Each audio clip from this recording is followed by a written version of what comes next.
কথা দিচ্ছি গরম ভাতে যদি এটা নাও আর কিচ্ছু লাগবে না। নমস্কার, নব রান্নাঘরে আরেকটা নতুন রেসিপিতে তোমাদের সবাইকে অনেক অনেক স্বাগত। আজকে আমি তোমাদের সাথে একটা কাতলা মাছের রেসিপি শেয়ার করব। কাতলা মাছের ঝাল, কিন্তু এটা একদম অন্যরকম ভাবে আমি করি। তো চলো রেসিপিতে যাওয়া যাক। তো আমি নিয়ে নিয়েছি কাতলা মাছ। কাতলা মাছগুলোকে ধুয়ে নুন হলুদ মাখানো আছে। এবার মাছগুলোকে আগে ভেজে নেব।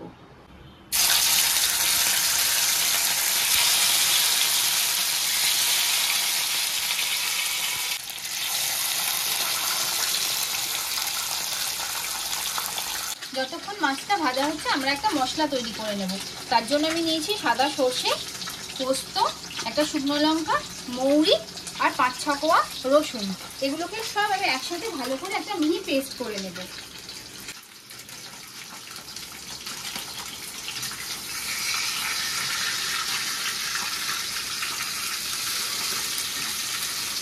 মাছের দুপাশটাই ভালো মতন করে আমি ভেজে নেব।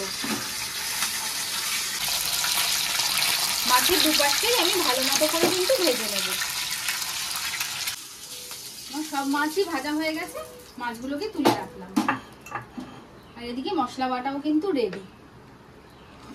এবার এর মধ্যে আরেকটু তেল দিয়ে দেবো।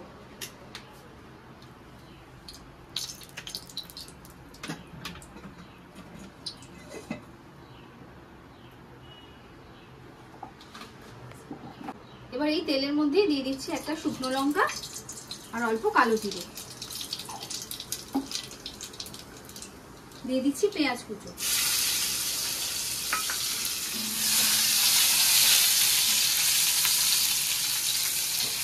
পেঁয়াজ কুচোটা সামান্য নাড়াচাড়া করার পর দিয়ে দেবো টমেটো কুচো।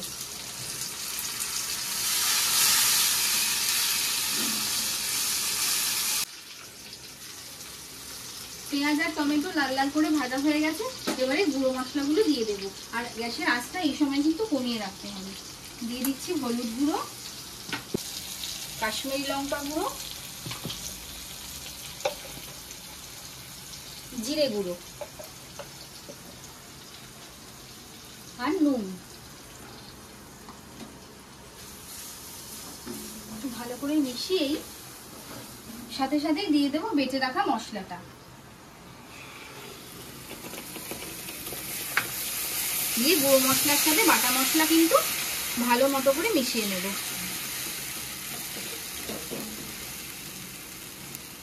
দিয়ে দেবো সামান্য চিনি।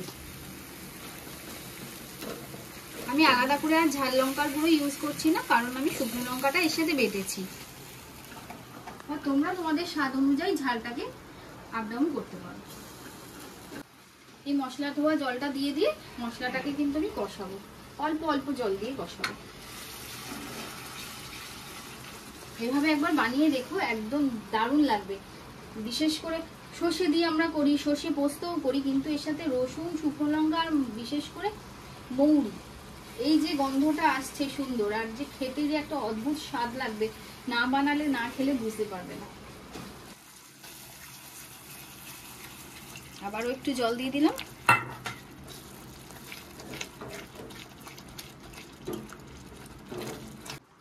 আমার ঝোল ফুটে গেছে, দেখো উপর থেকে তেলও ছেড়ে দিয়েছে। এবারে ভাজা মাছগুলোকে দিয়ে দেবো।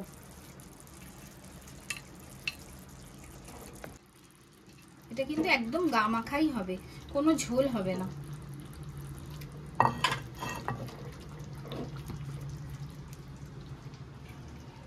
মাছগুলোকে ঝোলের মধ্যেই ভালো করে উল্টে পাল্টে দেবো।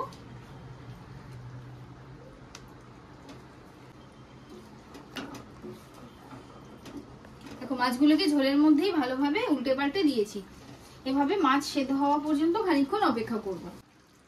মাছ রান্না কিন্তু একদম কমপ্লিটের দিকে। এবারে আমি উপর থেকে দিয়ে দিচ্ছি চেরা কাঁচা লঙ্কা আর এই যে কাঁচা সর্ষের তেল। কথা দিচ্ছি গরম ভাতে যদি এটা নাও আর কিচ্ছু লাগবে না, আর কিচ্ছু না, বিশ্বাস করো, আর কিচ্ছু না। এবারে গ্যাসের ফ্লেমটা অফ করে দিয়ে 2 মিনিট অপেক্ষা করব। একটু তো স্ট্যান্ডিং টাইম দিতেই হবে, এত অধৈর্য হলে হবে বলো তো খাওয়ার জন্য। মাছগুলো বেড়ে নিচ্ছি। আর পুরো রেসিপিটা তোমাদের কিরকম লাগলো সেটা তো আমাকে অবশ্যই জানাবে। আর তারপর কিন্তু রান্না করেও আমাকে কমেন্টে জানাবে যে কেমন লাগলো তোমাদের খেতে। আর ভালো লাগলে অবশ্যই একটা লাইক শেয়ার কমেন্ট করে দিও। আর যারা তোমরা চ্যানেলটা নতুন দেখছো তারা চ্যানেলটাকে কিন্তু সাবস্ক্রাইব করতে ভুলো না। তো চলো আজকের মতো টাটা, দেখা হচ্ছে অন্য একটা নতুন রেসিপির সাথে অন্য আরেকটা নতুন দিনে।